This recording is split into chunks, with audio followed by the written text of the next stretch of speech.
साध्वी सत्या प्रिया जी। जी। राधे राधे महाराज जी। महाराज जी, युवाओं में राष्ट्रभक्ति कैसे जागृत हो? देखो, जब तक हमारा हृदय स्वार्थ की मलिनता से युक्त है, तब तक वो भगवान के प्रति समर्पण या राष्ट्र के प्रति समर्पण नहीं होता। जब हमारा परहित की भावना जागृत हो जाए कि दूसरों का मंगल हो, तो पहले घर का मंगल हो, फिर पड़ोस का मंगल हो, फिर ग्राम का मंगल हो, फिर प्रदेश का मंगल हो, फिर राष्ट्र का मंगल हो। राष्ट्र के मंगल के लिए बहुत विशाल हृदय चाहिए, बहुत पवित्र हृदय चाहिए, प्राणों को बलिहार करने का।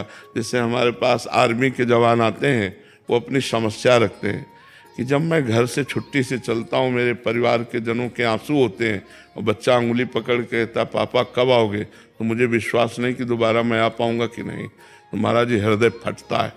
तो हम कहा फिर भी आप वो सेवा कर रहे हैं कि आप रात को जब जगते हैं तो हम चैन से सोते हैं।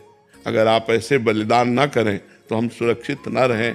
धन्य है आपका जीवन। और हम एक सन्यासी का और एक सैनिक का जीवन समान कोटि से रखते हैं कि वो भी संसार का त्यागी और वो भी संसार को त्याग कर प्राणों को बलिहार करने के लिए खड़ा हो। तो जब तक हमारे युवाओं में स्वार्थ बुद्धि का त्याग नहीं होगा, स्वार्थ बुद्धि में वासनाएं रहती हैं और परमार्थ बुद्धि में उपासना रहती है।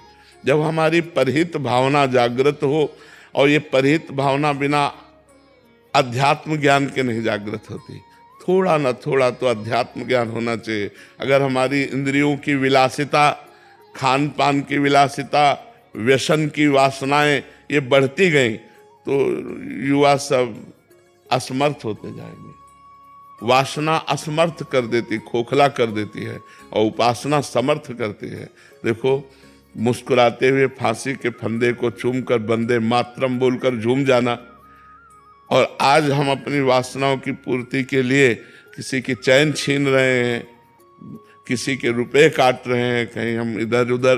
तो नशा इतना बढ़ता जा रहा है, वासनाएं इतनी बढ़ती जा रही कि परहित की भावना ही गायब होती सी नजर आ रही। दूसरे का हित हो। अब देखो, एक जवान आदमी बैठा है और एक बूढ़ी माँ खड़ी है।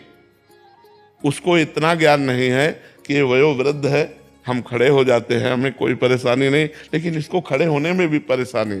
परहित की भावना नहीं रह गई। जवान बेटा अपने माता पिता को तिरस्कार कर रहे हैं। जब अपने माता पिता को तिरस्कार कर रहे हैं तो राष्ट्र की भावना उनमें कैसे पुष्ट हो जाएगी? पूरे राष्ट्र को सुख देने की भावना।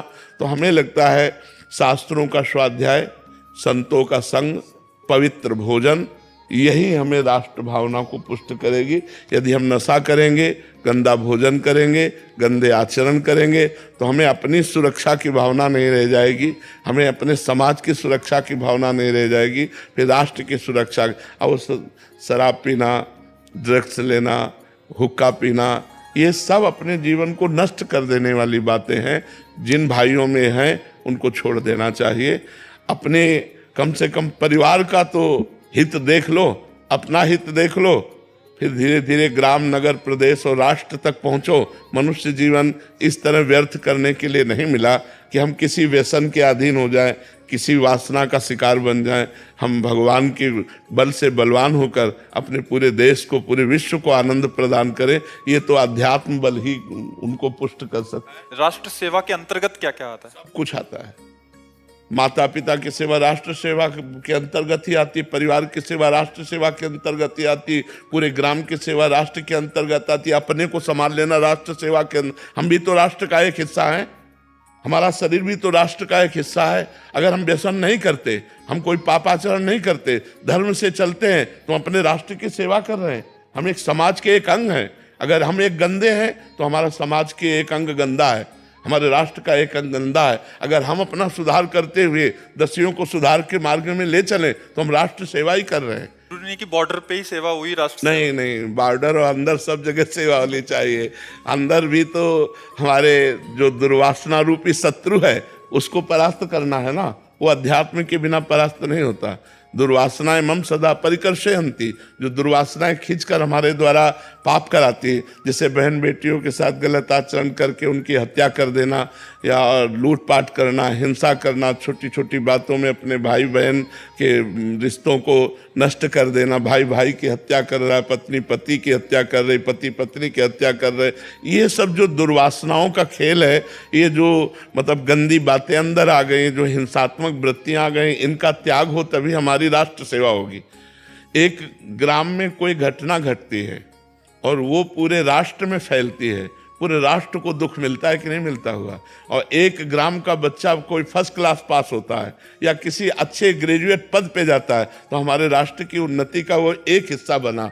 तो हमें राष्ट्र सेवा का मतलब केवल बॉर्डर पे गोली चलाना ही नहीं है, हम पढ़ लिख करके जो भी मास्टर, डॉक्टर, जो भी किसान, जो भी बनते हैं वो राष्ट्र के अंतर्गत, राष्ट्र सेवा के अंतर्गत। मतलब तो जो जहां है जैसे है वो अपनी सेवा अच्छे ढंग से करे तो राष्ट्र सेवा ही। बिल्कुल, अगर एक किसान किसानी ना करे, अन्न पैदा ना करे तो हमारे राष्ट्र की हानि हो जाएगी। वो अपनी जगह, अगर एक मास्टर बच्चों को शिक्षा ना दे तो हमारे राष्ट्र की हानि हो जाएगी।